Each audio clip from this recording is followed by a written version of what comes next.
आज हम स्टार्ट करेंगे वैदिक पीरियड या वैदिक कल्चर।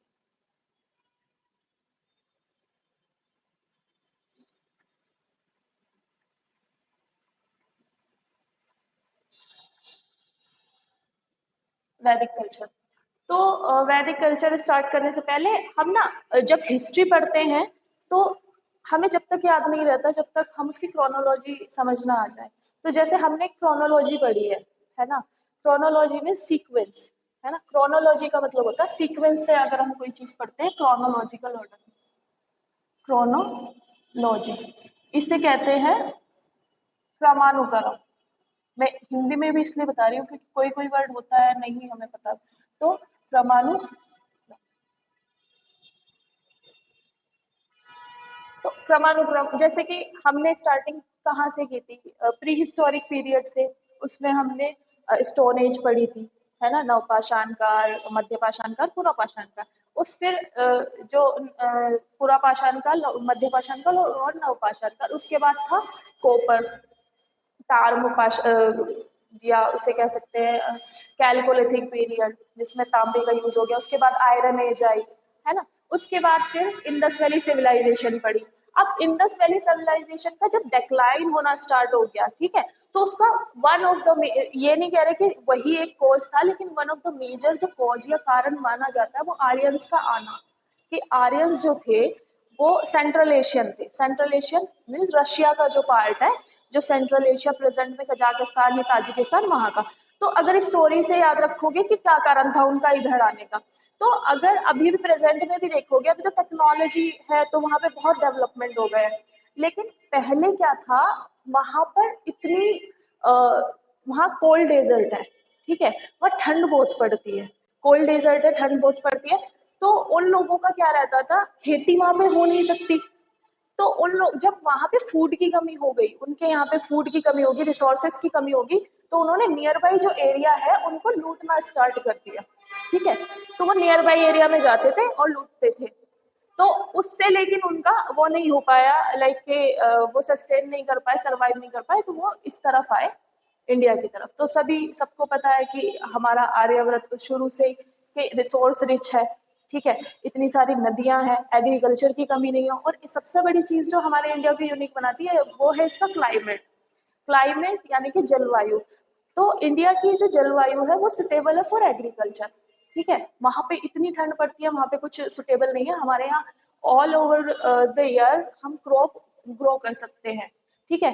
तो वो जब हम भूगोल पढ़ेंगे तो उसमें मैं बताऊंगी तुम लोगों को कि किस तरह से क्लाइमेट है हमारा, कहाँ कहाँ क्या क्या ग्रो करता है। तो वो लोग आर्यंस इंडिया आए और यहाँ पर आकर वो सबसे पहले कहाँ सेटल हुए थे, सप्त सिंधु। तो सबसे पहले हम आर्यंस के बारे में थोड़ी सी बात कर लेते हैं कि आर्यंस कौन थे। तो आर्यंस, अब आर्यंस जो थे वो मेनली जो एक व्यू है, तो वो कहाँ से आए थे, सदर्न रशिया से। जो साउथ रशिया है वहां से, प्रेजेंट में जो साउथ रशिया, सदर्न रशिया, वहां से वो आए थे। सदर्न रशिया से, ये वाइडली एक्सेप्टेड है कि वो सदर्न रशिया या वहां से थे, सेंट्रल एशिया, ठीक है। और वो कहाँ पर आकर रहने लगे, सप्त सिंधु। अब देखो, सप्त संस्कृत का एक वर्ड है सप्त। सप्त का मतलब क्या होता है, सप्त मीन्स, हाँ, सेवन। तो और सिंधु का मीन्स, ये नदी से रिलेटेड है, सप्त सिंधु नदी। तो लैंड ऑफ सेवन रिवर या सात नदियों वाला, लैंड ऑफ सेवन रिवर।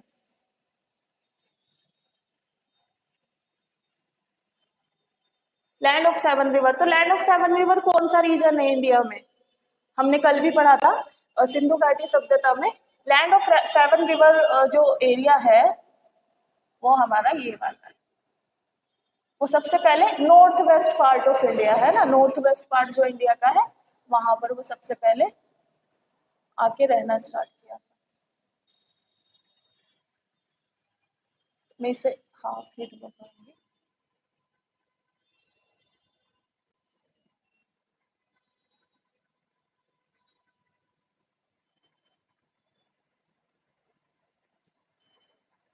ठीक है, हाफ ही से ड्रॉ करना है। ज्यादा हमें सिर्फ इस रीजन के बारे में बात करना है, रेस्ट फिर हम बाद में इसके बारे में बात करेंगे।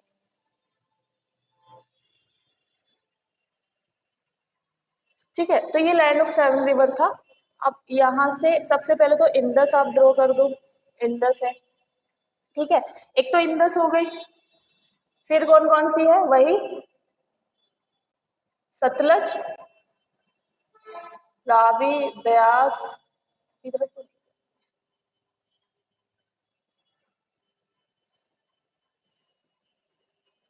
कौन कौन सी है? सात नदियां। देखो, पहली तो हो गई हमारी ये सिंधु, या सिंधु को और क्या कहते हैं? इंदस रिवर, है ना।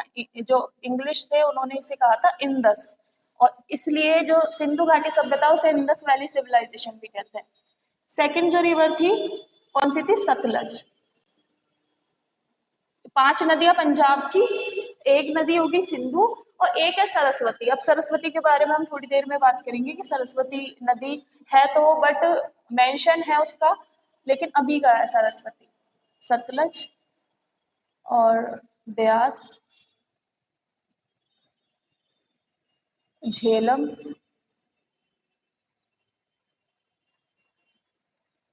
चेनाब, सिंधु, सतलज, ब्यास, झेलम, चेनाब, ये हो गई रावी,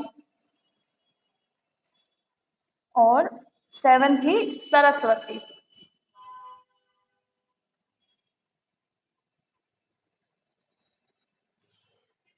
एक नदियों की ट्रिनिटी भी हम सुनते हैं, उसका उसके उसे क्या ऐसे नहीं बोलते, लाइक के गंगा यमुना सरस्वती। तो गंगा यमुना तो प्रेजेंट में है, लेकिन सरस्वती कहाँ है? तो ऐसा कहा जाता है, आर्कियोलॉजिस्ट का ऐसा कहना है कि जो सरस्वती है वो पहले बहती थी और अब वो कहीं लुप्त हो गई है। ठीक है, अब वो लुप्त हो गई है या वो सूख गई थी, है ना, तो वो सूख गई थी,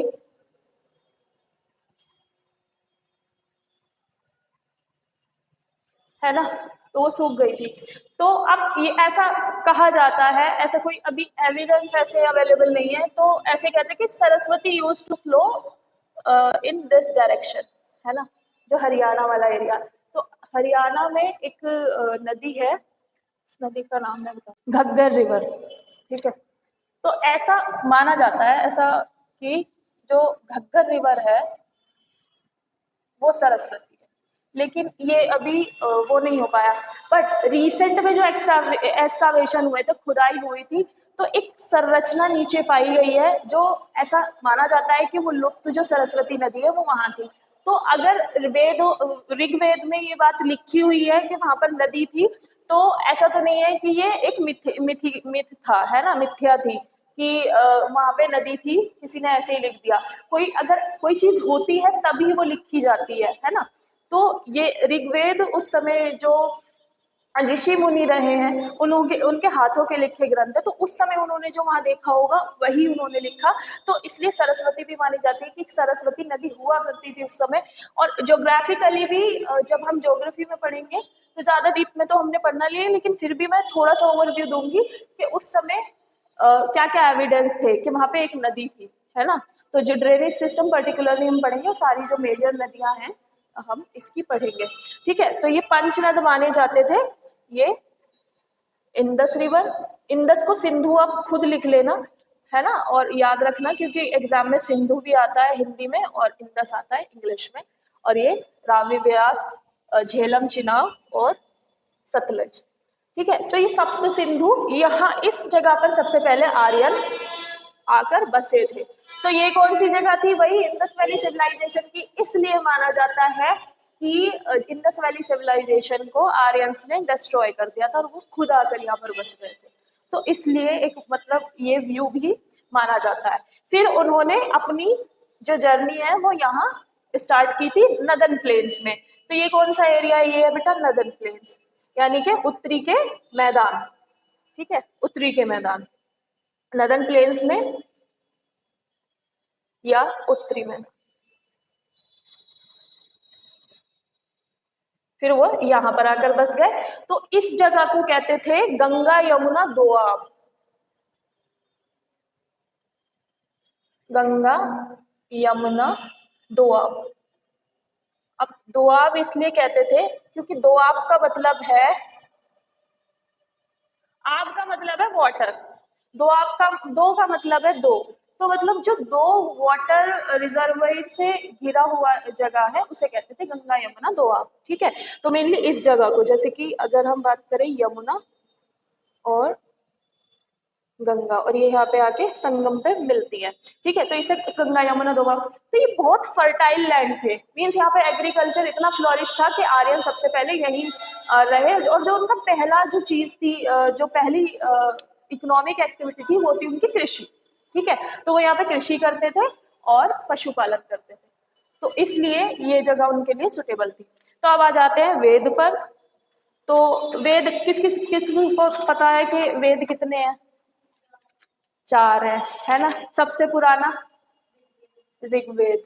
तो अब वेद, वेद का मतलब क्या है? देखो बहुत इंटरेस्टिंग है कि जो भी हम पढ़ रहे हैं हमारे कल्चर के बारे में वो कितना इंटरेस्टिंग हो सकता है। तो ये तो याद रखना तुम लोग। जो वर्ड वेदा है वो आया है संस्कृत के वर्ड विद से। ठीक है, विद। विद का वैसे मतलब क्या है? रूट। ठीक है, root. Veda word comes from Sanskrit word root. ठीक है, और इसका मतलब है टू नो। विद का मतलब है टू नो, यानी कि जानना, है ना। और वेदा का मतलब हो जाता है सुपीरियर नॉलेज। तो ये क्वेश्चन भी आता है कि वेदा का अर्थ क्या है, या फिर Veda what do you mean by Veda, या what is the meaning of word Veda. तो अगर आता है तो आप लिखोगे कि इसका मतलब है नॉलेज, है ना। और कहीं कहीं आता है superior knowledge. Superior knowledge, superior knowledge means इसे हिंदी में कहते हैं परम ज्ञान। जब परम ज्ञान जो होता है उसे कहते हैं हम। तो ये आप लोगों के लिए लिखने वाली चीज है ना। तो ये चीजें याद रखना। और ये पार्ट में बता रही।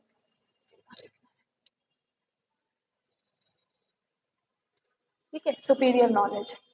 तो वही हम आ जाते हैं कि वेदा कितने टाइप के होते हैं, या फिर वेद। इंग्लिश में वेदा बोलते हैं, उसके प्रोनाउंसिएशन उसकी स्पेलिंग पे डिपेंड करता है, बट वैसे वेद तो कितने प्रकार के होते हैं। फ्लो चार्ट हमेशा ना पॉइंट पैराग्राफ में लिखने के बजाय ना फ्लो चार्ट और पॉइंट में लिखना, है ना। जैसे कि इसे पॉइंट 1 बना लेना और इसे पॉइंट 2। तो अगर आप पॉइंट्स में लिखेंगे, अगर आप पॉइंट्स में लिखेंगे तो बहुत आसान रहता है याद करना। और पिक्चर, जैसे कि अगर कल ही मैं देख रही थी कि कुछ वर्ड दिए, 5 या 6 वर्ड बच्चों को दिखाए और कोशिश किया कि मैक्सिमम इसे देख के 10 सेकेंड में रिवाइज करो। नहीं हो पाया, 2 या 3 वर्ड याद रहे, लेकिन वही वर्ड फिर एक पिक्चर के थ्रू दिखाए, है ना।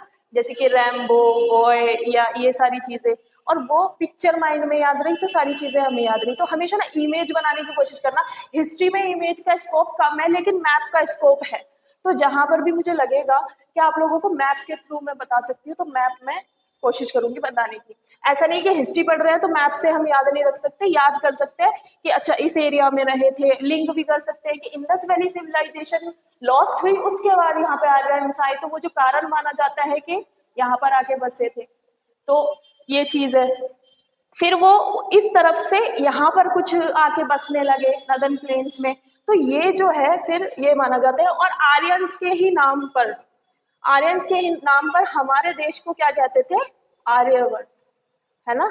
आर्यंस की वजह से ही उनको आर्यवर्त कहते थे।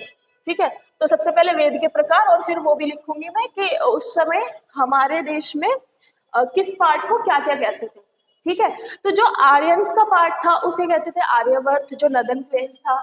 जो सेंट्रल पार्ट था उसे कहते थे मध्य देश, और जो सदर्न पार्ट था हमारा दक्षिण वाला उसे कहते थे दक्षिणापथ, है ना।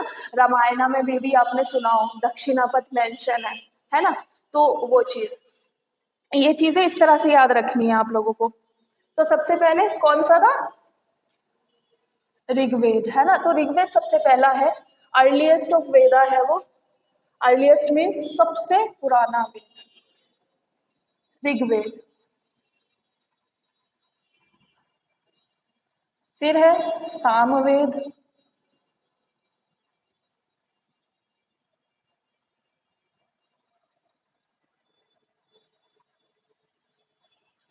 फिर यजुर्वेद,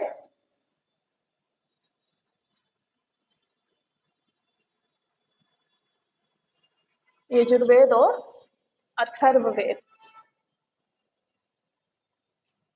और क्वेश्चन भी बहुत इजी आते हैं इस पार्ट से, इस पार्ट से बहुत ज्यादा डिफिकल्ट क्वेश्चन नहीं पूछते हैं।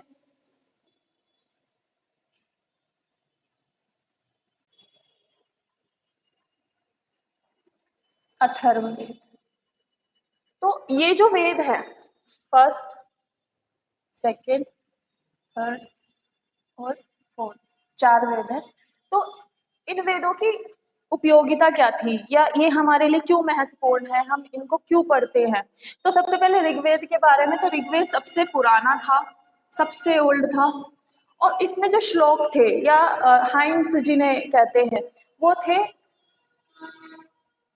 1028 या 1028 हाइम्स थे इसमें।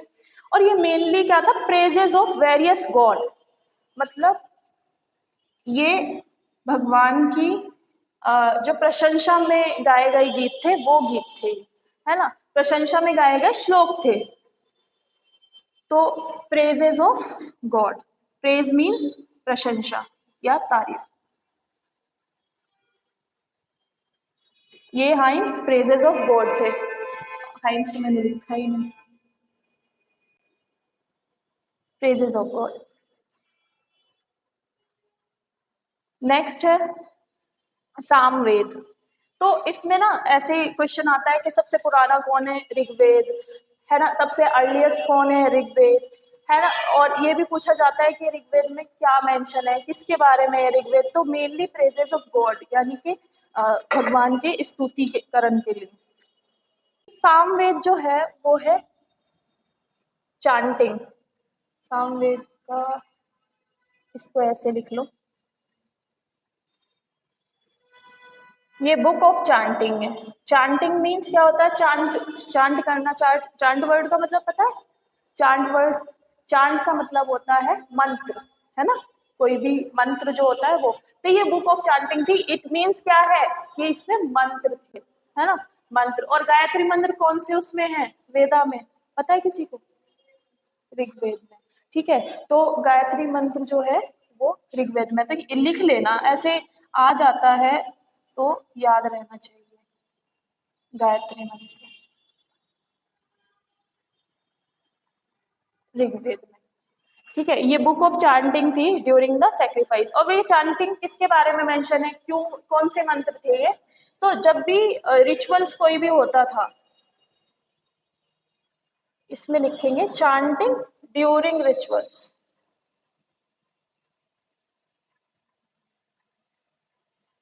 रिचुअल्स और सेक्रीफाइस। तो जब भी बलि होती थी, बलि के दौरान, और जो भी कोई रिचुअल होता था, उस समय जो मंत्र होते थे वो सामवेद में मेंशन है।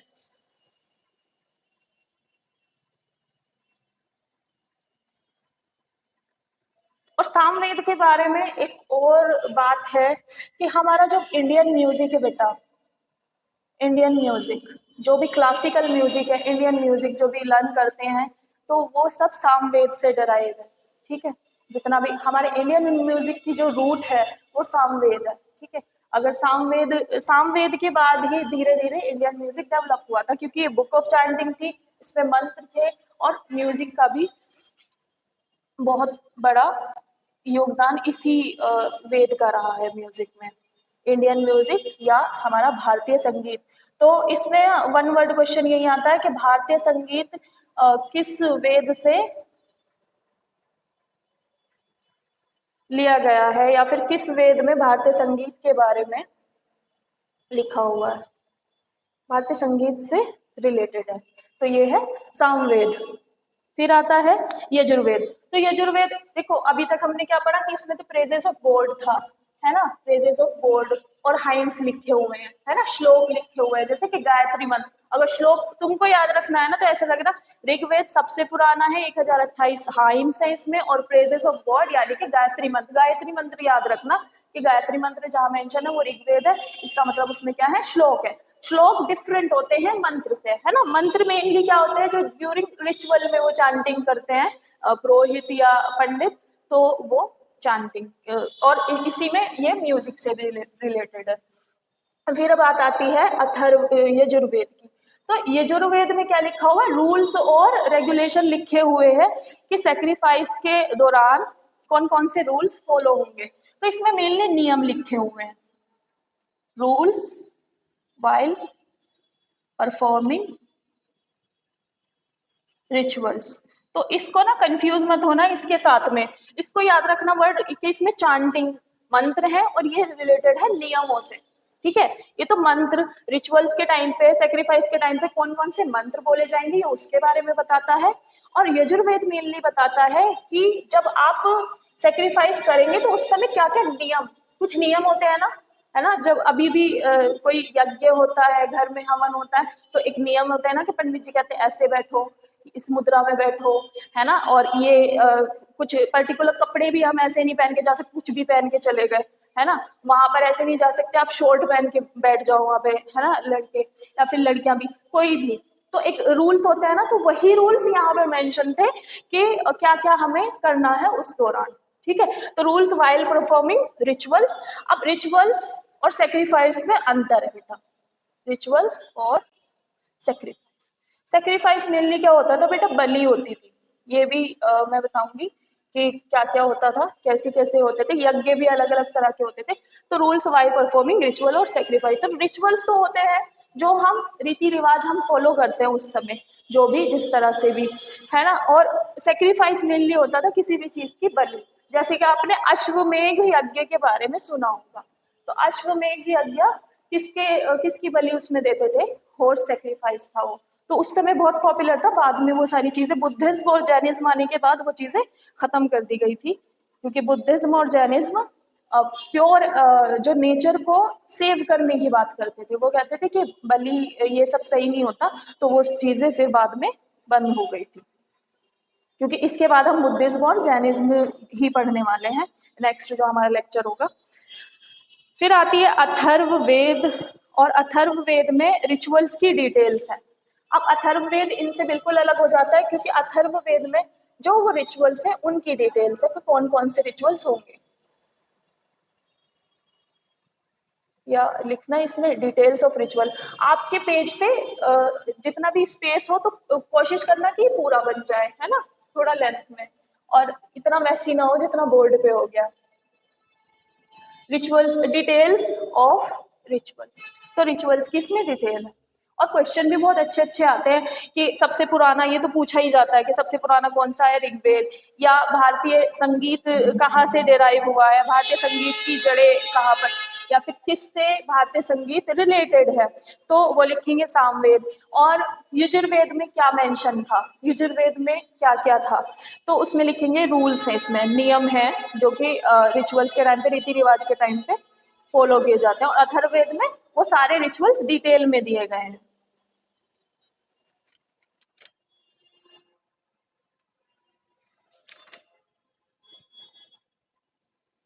इसके अलावा फिर आपने उसके बारे में सुना होगा, उपनिषद, आर्यानंद, ये बुक्स थी, ग्रंथ थे, और ब्राह्मणास, ठीक है। तो इनके बारे में भी काफी क्वेश्चन आते हैं कि ब्राह्मणास किससे रिलेटेड थे, उस उपनिषद में क्या लिखा हुआ है, और उपनिषद के बाद आर्यनक्स कि इनमें क्या मेंशन है।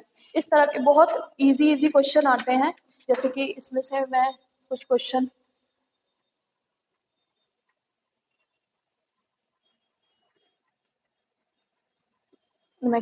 आप लोगों को पढ़ के बता रही हूँ, जिससे कि एक आइडिया हो जाए कि किस तरह के क्वेश्चन पूछे जाते हैं।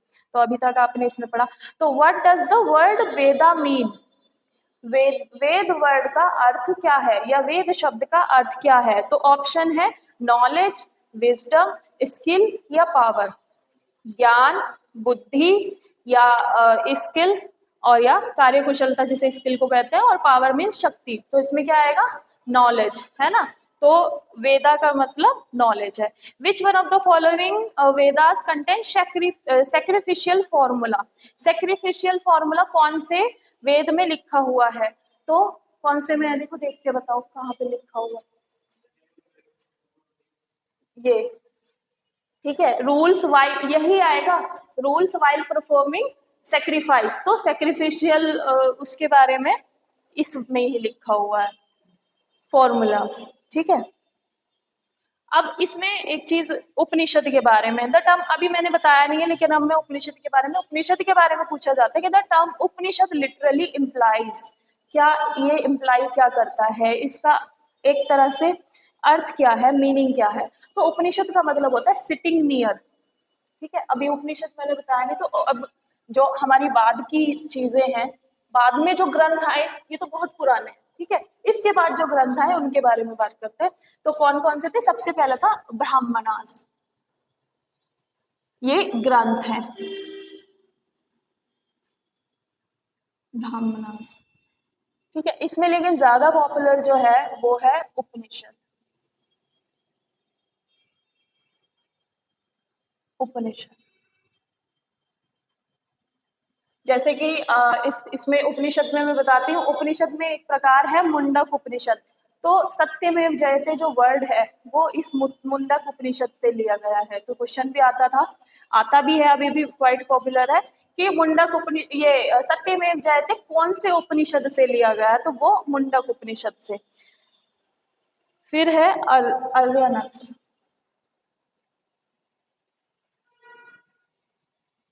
अर्यनक्स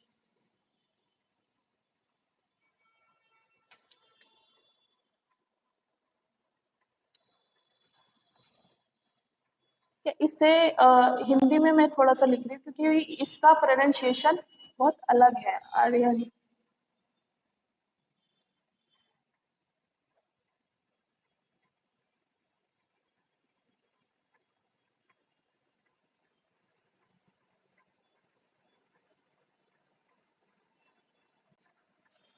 कुछ इस तरह से नहीं, हाफ आएगा।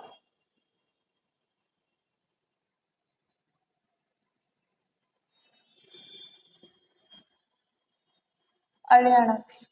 ठीक है, इंग्लिश में और हिंदी में कुछ थोड़ा बहुत चेंज हो सकता है। बाकी मैं कोशिश करूंगी कि इसकी स्पेलिंग बिल्कुल क्लियर लिख दूं, क्योंकि ये बड़ा,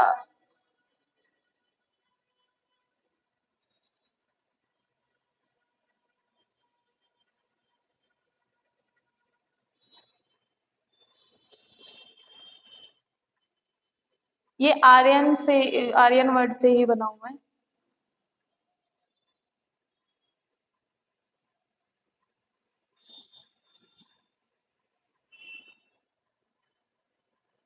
हाँ, ये बस एक चीज इसमें वो मुझे लग रहा था कि मैंने सही लिखा था, लेकिन वो ऐसे था।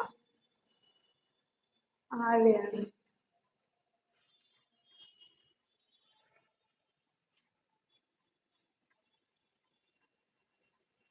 ये है करेक्ट। ठीक है, बाकी कुछ रा को कोई रेफ में भी लिख लेते हैं कुछ लोग रा को। यन क,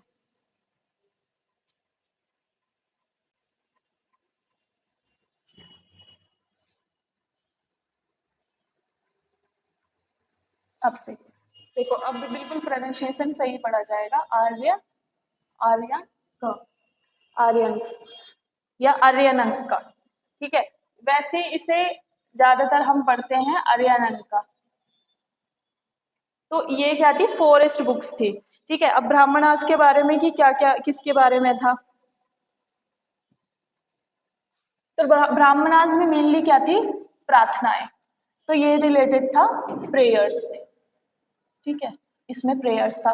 उपनिषद थी फिलोसॉफिकल टेक्स्ट, फिलोसॉफिकल टेक्स्ट। ठीक है, मेनली फिलोसफी के बारे में है। तो जो हमारे इंडिया में दो दर्शन शास्त्र एक शब्द सब्जेक्ट है, वो पूरा उपनिषद पे रिलेटेड है, ठीक है। ऑल्दो हम अनदर फिलोसफी भी पढ़ते हैं, लेकिन जो मेनली है वो उपनिषद हमारे लिए बेस है। ये तो इसमें फिलोसफिकल टेक्स्ट है। और उपनिषद का मतलब होता है, इसका जो मीनिंग होता है इसी के नीचे लिख लेना, सिटिंग नियर, क्योंकि कभी कभी क्वेश्चन आ जाता है कि उपनिषद ही क्या इसका मीनिंग है, व्हाट डज उपनिषद इम्प्लाई। तो इसका मतलब है सिटिंग नियर। और आर्यंस जो थी ये थी फॉरेस्ट बुक, फॉरेस्ट बुक। और इसके अलावा आर्यंस क्या क्या बताती थी हमें, मिस्टिसिज्म के बारे में, राइट्स के बारे में, रिचुअल्स के बारे में। तो मिस्टिसिज्म क्या था, रहस्य, मिस्टिसिज्म।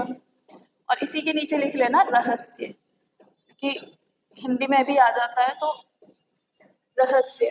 और उसके अलावा रिचुअल्स और सेक्रीफाइस, सेक्रीफाइस।